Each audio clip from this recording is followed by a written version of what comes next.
Merci beaucoup. Oui, ça a été, je ne suis pas trop long, mais dans tous les cas, c'était riche jusqu'au bout. Donc, on a un quart d'heure de questions. Je suis désolé, on est un peu... Moi, ce que je voulais dire, c'est qu'on ne s'est pas concerté sur le contenu de l'intervention de Philippe Pelletier, et on a eu raison. Parce que je trouve que l'intervention qu'il a faite cadre exactement avec ce qu'on souhaitait, expliquer de où on vient, quelle est l'ambition. On va rentrer après dans le détail sur ce qui est bien, ce qui n'est pas bien, ce qu'il faudra faire différemment, etc. etc. Mais je trouve que merci de nous avoir donné le sens, et en tous les cas l'ambition qui a été portée. Comme vous l'avez très bien dit, il y a peut-être des choses qui ont été mal faites, etc. On va rentrer dans ce détail-là autour des jours à venir. Et merci pour ça, et je pense que c'est très bien de nous avoir donné cette vision-là. Je vous propose que dans les questions, s'il vous plaît, on reste un peu sur ce terrain-là. Hein, on rentrera dans le détail de la RE, je vous rassure, dans les jours à venir. Vous avez tous vu quel était le programme. Donc, comme le temps est un tout petit peu compté pour les questions, on va rester sur... Je vous suggère, vous posez des questions que vous voulez, il n'y a pas de mauvaises questions, mais je vous suggère de rester vraiment sur ce terrain-là. C'est quoi l'ambition, pourquoi ces choix, enfin, etc., etc. Et puis moi, j'ai envie de poser la toute première. J'espère que la réponse sera courte, comme ça vous aurez le temps de poser les vôtres. C'est finalement, s'il y avait une chose à faire, là, tout de suite, qui évolue, qui change demain, ce serait quoi le rêve? Quelle serait la façon de passer à une nouvelle dimension et à accélérer de façon performante et pertinente? Une programmation triennale des aides, c'est-à-dire qu'elle soit stabilisée pour 3 ans. À ce moment-là, je vous garantis que de grands acteurs se mettront en mouvement sur le sujet. Et par exemple, les grands du BTP qui m'ont dit, si j'ai 3 ans de visibilité, moi je mets en place des camionnettes avec des gens formés et ils parcourent la France pour faire des gestes récurrents sur des types d'habitats similaires. Merci pour la réponse courte. Allons-y. Je distribue le micro. Levez la main. Oui, moi j'ai une question. J'ai été un peu surpris quand vous avez dit que pour les collectivités locales et d'autres, le problème du financement n'était pas central. Oui. Si on regarde les budgets d'ici 2050 à mettre en œuvre pour rénover, on est dans la gamme des 500, 600 milliards, j'en sais rien, à peu près. C'est absolument énorme, tout cela avec des temps de retour qui oscillent entre 10, 20, 25 ans, ce qui n'est pas incitatif. Donc, il y a quelque chose que je ne comprends pas. Quel va être le moteur de l'action, sachant que ça coûte quand même de l'argent, et autre versant, pourquoi, ce que je ne comprends pas non plus, pourquoi la BCE, qui distribue à tout va de l'argent aux banques, et leur fait même payer des taux négatifs, pourquoi on ne peut pas mobiliser massivement cet argent, ce qui serait un bienfait pour le climat et un bienfait pour l'économie, et tout ça, finalement, à un taux qui pourrait être réellement de zéro, ou en tout cas extrêmement faible. Alors, je partage entièrement votre suggestion d'un financement européen de la transition énergétique. C'est tout à fait indispensable. Si je vous dis que le financement n'est pas premier dans les préoccupations, c'est ce qu'ont énoncé dans les groupes de travail que j'évoquais et le rapport que nous avons fait conjointement avec la Caisse des dépôts. Il est sur notre site du plan bâtiment durable, allez le feuilleter. Vous verrez ce rapport, je crois que la question du financement arrive en 7e position. Il y a plein de sujets avant que les élus ont exprimés. Voilà. Des sujets de méthode, comme je vous ai dit.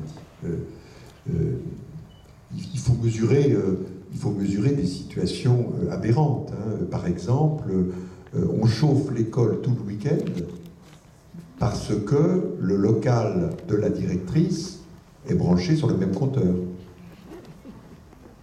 Voilà. Et ça, on voit ça partout. Autre exemple, dans une très grande métropole, ma venue, pour une réunion de travail, après ce rapport sur le parc éducatif, a fait se rencontrer le responsable du patrimoine et le responsable de la maintenance. Ils ne se connaissaient pas. Voilà. Donc, voilà, c'est ça les questions qui sont avant. Vous voyez? Bon, puis alors on a un autre problème technique, qui est celui de la déconsolidation de la dette verte. Si l'engagement des collectivités est grevé, je pense qu'elles se portent garante d'une société d'économie mixte par leur engagement, ça augmente la dette maastrichtienne, et donc et là on a du mal à obtenir, enfin on a obtenu déjà quelque chose à travers la technique des contrats de performance énergétique, je ne vous en dis pas plus, mais c'est un gros sujet aussi. Voilà. Est-ce qu'on entend là ou Très bien. Moi, je voudrais que vous repreniez votre casquette qui est de président d'un organisme d'HLM pour m'expliquer sur quels critères dans votre parc HLM vous choisissez les bâtiments à rénover en priorité. Alors, l'obsolescence des bâtiments n'est pas seulement énergétique. En d'autres termes, quand on fait une rénovation énergétique, je vous ai dit qu'on changeait les pièces humides, mais on fait aussi beaucoup d'autres choses dans le logement, dans l'immeuble. On s'occupe des questions d'accessibilité, on s'occupe des questions d'amiante, lorsqu'il y a une amiante accessible. Voilà, on traite globalement l'immeuble. Mais la rénovation, la réhabilitation des immeubles est quelque chose d'absolument permanent. Et aujourd'hui, on a mis l'accent sur la rénovation énergétique de ces immeubles, essentiellement sous l'angle de économie de charges pour les locataires. Voilà les choix qu'on fait. Mais on pourra vous en dire plus si vous le souhaitez. Je peux vous mettre en relation avec des gens qui font ça toute la journée. J'ai trouvé votre exposé vraiment bien charpenté, logique. Vous avez dit qu'au début, vous avez... Quand il commence comme ça, je suis inquiet. Oui, il a raison. Donc, vous avez dit... vous avez des raisons, oui. J'ai déjà entendu.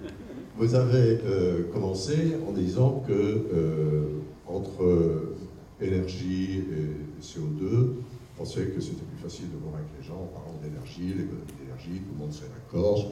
Effectivement, Je vous ai dit le choix gouvernemental de 2016. Voilà, c'est devenu pratiquement d'ailleurs un impératif moral d'économiser l'énergie. Bon. Ensuite, vous avez dit qu'on est arrivé sur le logement neuf à de telles performances énergétiques que l'accent dorénavant était mis sur le CO2. Mais dans tout le reste de votre discours, vous n'avez parlé que d'économie. Oui. Vous n'avez pas employé le mot CO2. Or, le problème pour le monde, c'est pas l'énergie. L'énergie, on en a autant qu'on veut. Évidemment, si on refuse le nucléaire, Vous avez raison. Alors, vous avez raison. C'est un vrai sujet, ça. Il y a une cohérence. Vous demandez, excusez-moi, juste encore 3 mots, vous demandez des perspectives à long terme. Mais elles sont sur les émissions de CO2.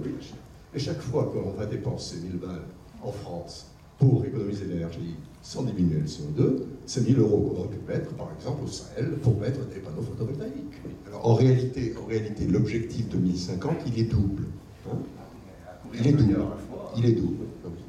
Voilà, je ne suis pas l'inventeur de tout. Il est double. C'est à la fois une consommation moyenne de niveau BBC dans le parc, et c'est à la fois le zéro carbone du plan climat du lot. Voilà, les deux. Bon. Et je suis d'accord avec vous. Pourquoi je n'ai pas parlé, lorsque j'ai parlé rénovation, pourquoi je n'ai pas parlé de carbone? Parce qu'il n'est pas encore pris en compte. On a du boulot à faire. Il y a du boulot. Mais il y a du boulot. L'arrivée, la montée des pompes à chaleur, change complètement le paysage. Complètement. Puisque l'énergie, on l'a fait venir de l'extérieur. Il faudrait refaire tous nos calculs, notre référence. Il y a du boulot à faire pour notre plan. Oui, pour aller un peu dans le même sens, il y a effectivement un élément qui a complètement manqué de votre exposé, que j'ai beaucoup aimé. Vous avez dû être un avocat formidable. Je suppose. C'était vraiment très bien décrit. Il y a un élément qui manque, c'est que plus de 50% des logements sont encore chauffés fioul, une quinzaine de pourcents, et le reste gaz. Or nous, le sentiment que nous avons, beaucoup d'entre nous, c'est quand on va mettre un coût en face de chaque tonne de CO2 économisé ou évité, le coût sera très inférieur en substituant une énergie non carbonée à la carbonée, plutôt qu'en grappillant de plus en plus de kilowatts par mètre carré et par an. Et ça, la différence peut être assez considérable. Et on arrive à des coûts, je dirais à la limite, 2 ou 3 fois inférieurs, et surtout on arrive à une réduction de CO2 qui est double ou triple encore. Donc on ne comprend pas que ce thème, que nous on appelle la substitution, ne soit pas plus mis en avant. Mais, votre observation recoupe celle d'Henri. Voilà, recoupe celle d'Henri. Ça revient à me reprocher de vous avoir décrit les choses telles qu'elles sont et non pas telles qu'elles pourraient être. C'est votre travail de demain. Je suis d'accord avec vous pour dire que le sujet maintenant, c'est le poids carbone dans la rénovation. Voilà, c'est cela. C'est cela. Voilà. Non mais d'accord, c'est cela. Et à ce moment-là, la France, je vous ai dit au début que les choix n'étaient pas les mêmes sur les pays, la France rentrerait à peu près dans le concert international où l'approche carbone est première. Nous avons un peu fait cavalier seul avec notre approche énergétique du début. Voilà. Mais c'était un moyen de mobiliser la société, c'est comme ça que ça a été perçu, et c'est pas si mal que ça. Voilà. Bon.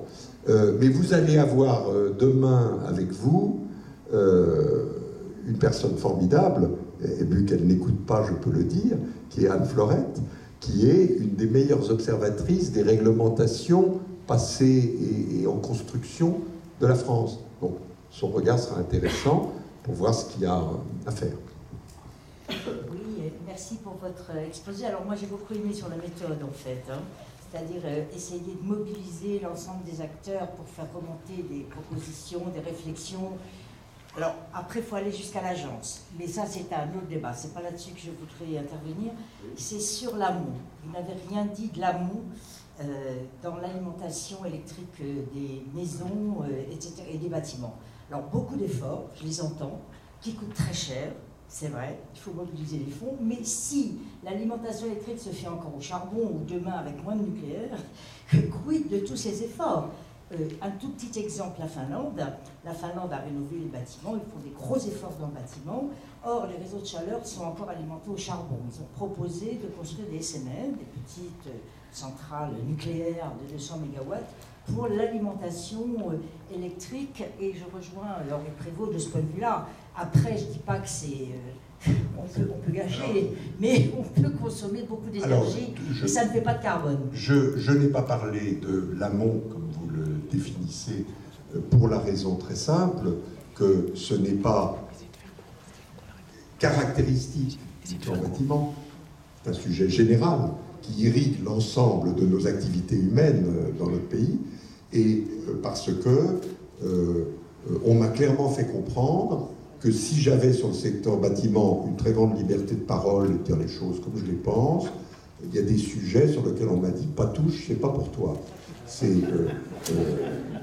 Nathalie Kosciusko-Morizet, à qui ça va faire plaisir à Henri Prévost, à qui je disais 2,58, est-ce qu'on ne peut pas réfléchir? Elle m'a répondu « pas touche, c'est pas pour toi ». Voilà, c'est un sujet qui dépasse, c'est un sujet général, et elle avait raison, c'est un sujet qui dépasse le cadre du bâtiment. Voilà. Donc, il dépasse. Bon, je vous dis, j'ai pas la prétention de m'occuper de tout, et vous avez compris non plus que j'étais un littéraire, pas un scientifique. Alors, me demandez pas des choses que je sais pas faire.